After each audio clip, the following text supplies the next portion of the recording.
Welcome to the Queer Confidence Podcast, the podcast to help you become your most confident queer self. I'm your host, he, she, they, Coach Alex Ray, and I haven't always been this confident. In fact, I used to be super insecure. And through this show, I want to share with you what's worked for me, my clients, and my guests so that you can become more confident. Hello, and welcome back, my friend. How are you doing today? I have to tell you, I think we might get a little emotional on today's episode because I just finished, I can't even talk. I just finished watching It's a Sin on HBO. I highly recommend you watch it. It deals with, it's a like a drama about a group of 20-year-olds during the 1980s in the AIDS pandemic. And so everyone in the story is in the LGBTQIA plus community, and just getting a true kind of unfiltered look at the lives of these people and what it was like perhaps to be alive during that time and in your prime years, so to speak. And just the fears and everything that were so very much alive in when the world was figuring out what is AIDS and what is happening here. I found it really helpful to educate myself, because I hadn't really, I guess I have known like some of the surface level of history, but not to this detail in not documentary, but the TV series. It's a limited 5-episode series, but it really brings the emotions and it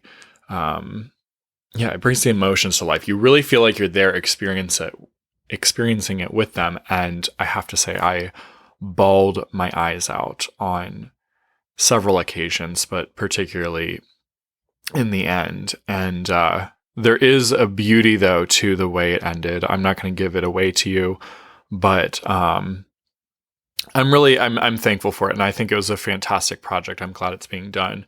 And it's what sparked me knowing that today's topic has to be about shame. I'm going to try not to get choked up as I say it. Okay. So for many of us, I'll share my experience because I think many of you can relate. I grew up in a household that was very opposed to homosexuality and taught that it was a very evil and shameful thing. And I truly, to my core, believed there had to be something wrong with me. And what's the word for that? Shame, right? Shame is a belief that something is wrong with me as a person. Something is fundamentally flawed with me.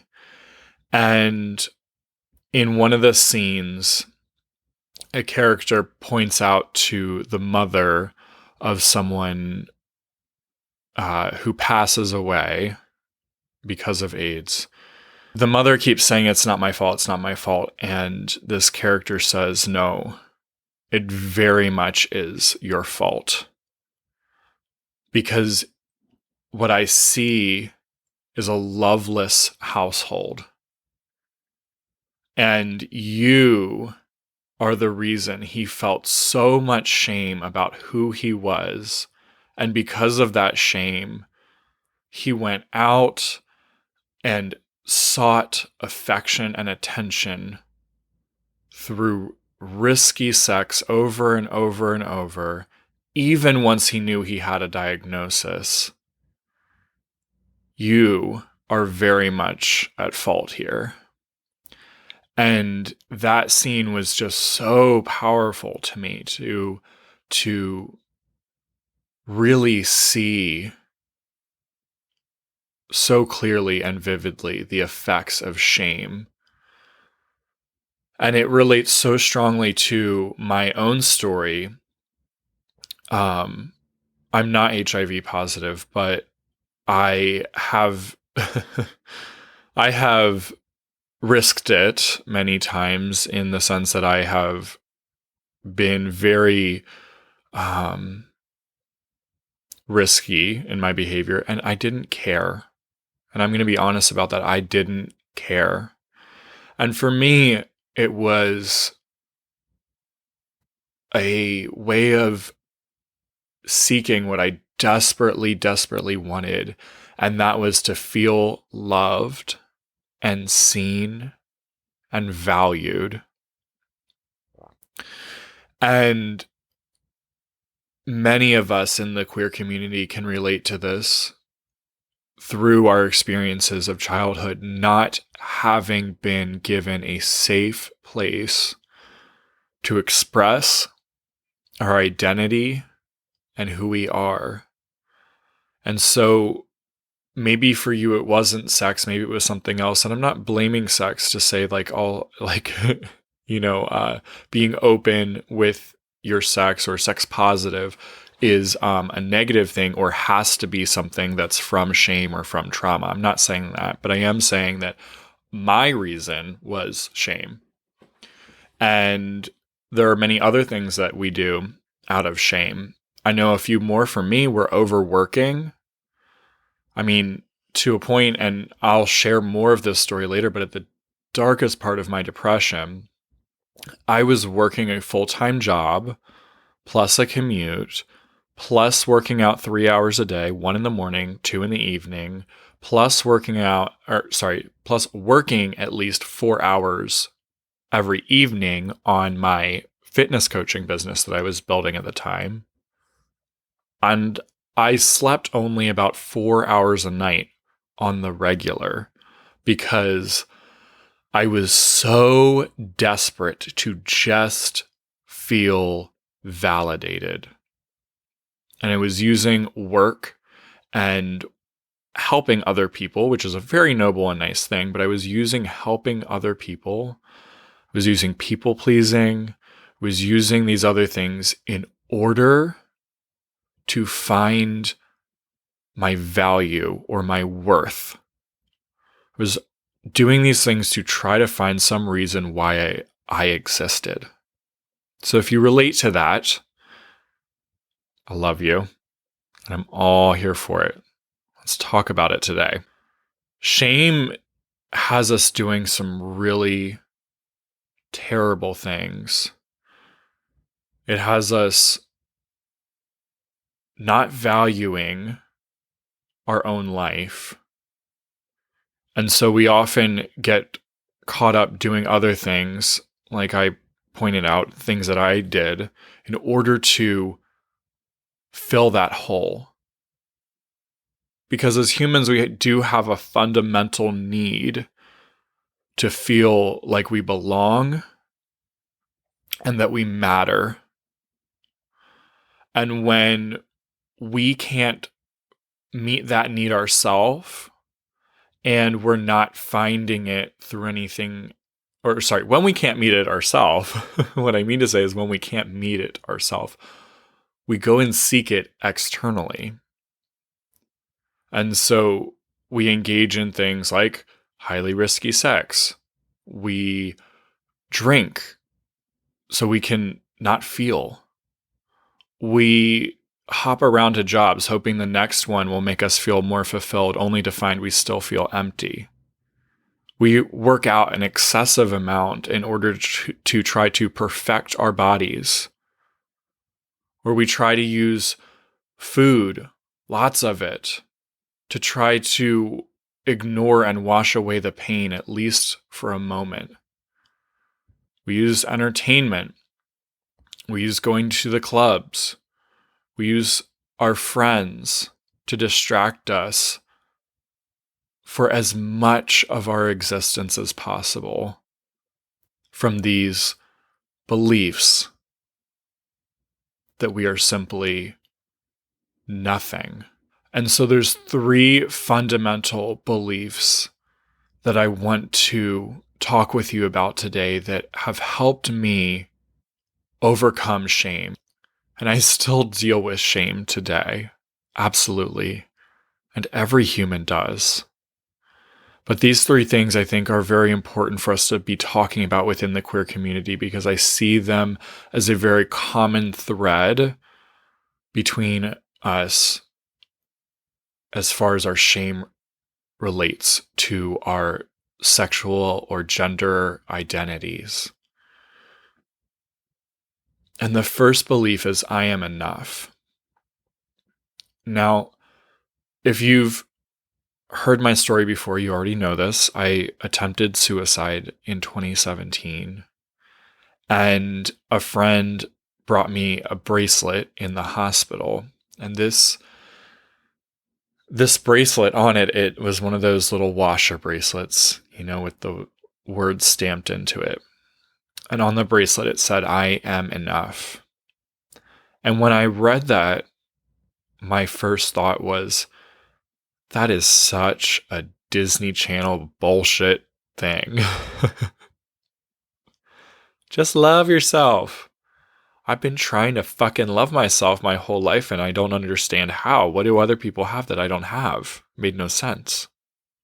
After going to recovery, to a facility, an inpatient facility, where I was helped by doctors and nurses there to get back on my feet, at least get stable enough to go home, and then continue very focused and regimented therapy that was so helpful. That phrase haunted me, and I couldn't figure out why. And I kept thinking about it and thinking, does anyone actually believe that? If they do, how? What would that even feel like, to believe I am enough? And so I started talking with my therapist about it, and what we discovered was, from a very young age, and I believe this has a lot to do with, well, not I believe, I'm certain that it has a lot to do with the religious beliefs I grew up with. And that was that humans are just trash, we're garbage, and we need a savior. And while I'm not going to get into any kind of argument about religion or anything today, I do want to at least talk about this idea that something with us is flawed and wrong and unlovable. And so I had this impression that I am not enough. And what my therapist had pointed out to me at the time was, hey, Alex, if you believe in Jesus and you believe that you are not enough because he had to come die for you, why do you believe that?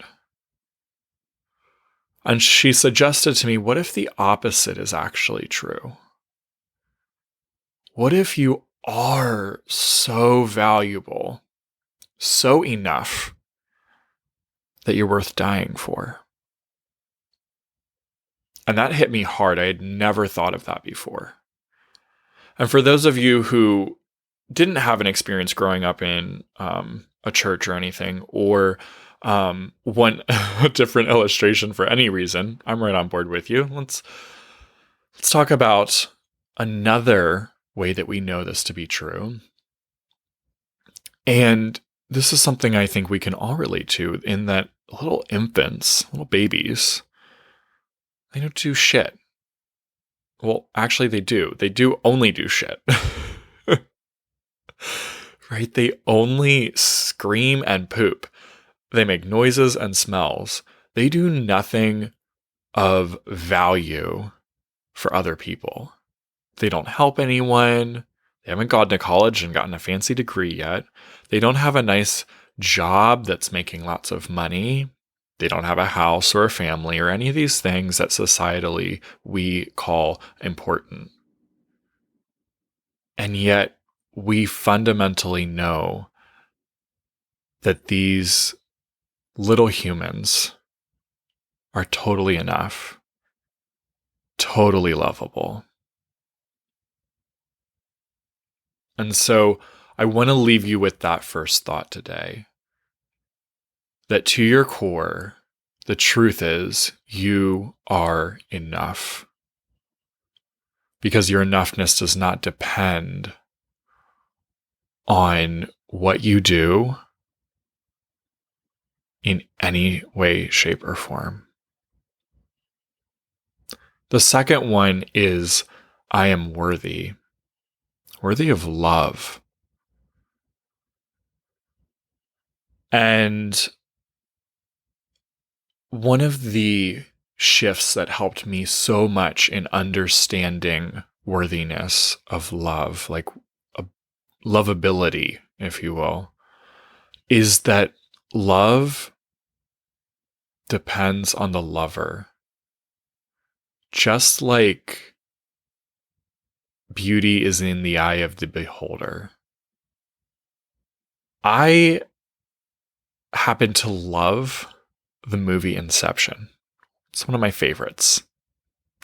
I like it because it has just this intricate plot detail that at the end, I'm not even sure how it concludes. I love that it leaves me confused. I love that it's thrilling. I love that it's a mind bender. But I know other people that don't like it. They think it's a obnoxious movie, terrible movie, whatever. And what I want to point out to you is that the movie in itself is totally neutral. And I love it based on my own thoughts about it. Other people hate it because of their own thoughts about it. In itself, the movie is 100% worthy of love. It's 100% lovable. Its lovability, or my ability to love it, is determined by me, not by the movie itself. And the same is true of humans. And no, we are much more important and much more enough and much more valuable than a movie. But perhaps your parents or an old friend you had that's rejected you, their ability to see your worth, their ability to love you is not dependent on you. It's dependent on them and their own thoughts, their own beliefs. And I wish I could reach out and change them for you. But we don't need to. Because you already are 100% worthy of love as you are. Again, not by anything that you could do, but simply because of who you already are. And that's exactly the kind of love that you want to be opening yourself up to receiving. And you can only receive this type of deep, true love when you are first giving it to yourself. When you're not trying to change or adapt yourself to be more likable to other people or more likable to yourself. Because all you're doing is sort of manipulating and tricking this outward appearance of who you are in order to try to manipulate other people's opinions of you. It would be like me taking that movie and chopping it up into only a few little parts to try to present it to somebody and saying, here, do you like it now? Let me just go replace the whole movie with something else. Do you like it now? But then I wouldn't enjoy it. I love it for exactly what it is. So how can you decide today that you love you for exactly who you are, and allow other people to also do the same. The third is I am safe. And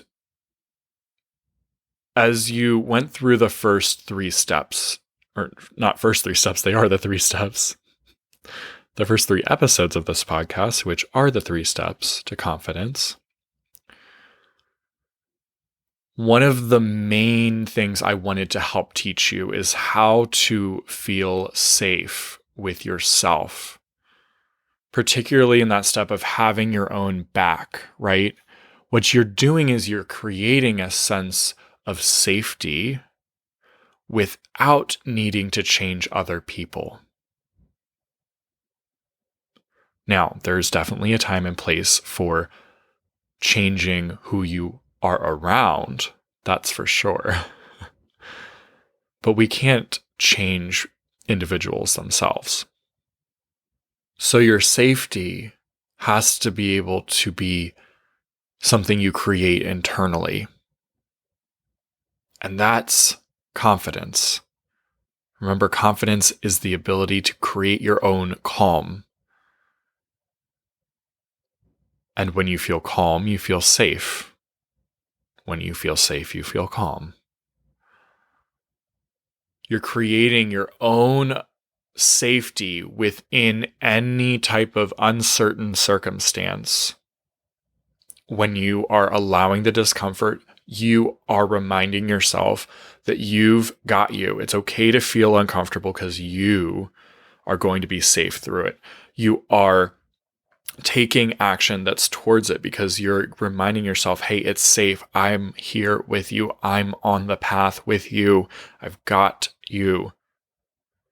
And then you are having your own back. Hey, there is conflict. We are going to disagree. Somebody's not going to like it. And you know what? I'm not going to let that change me. And I'm going to hear it and listen to it and take what I want, toss away the rest, because I know that ultimately I'm here to show up for myself. And I'm safe because I always listen. I listen and I respect my inner voice. And I honor me. And when I do that, I can also honor others so much better.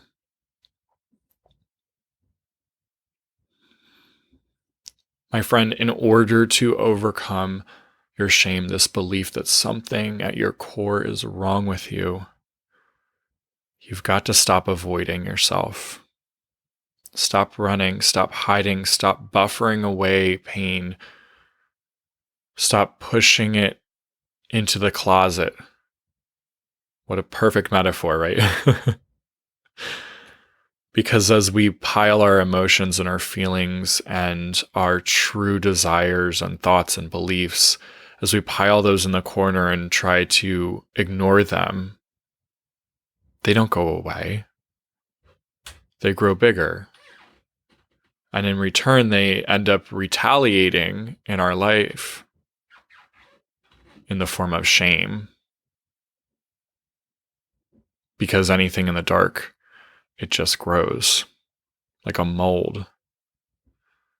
And when we shed light on it, when we let it out, when we express it, when we talk about it, when we work through it,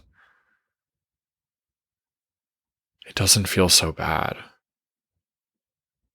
And we feel way more powerful and enabled and capable.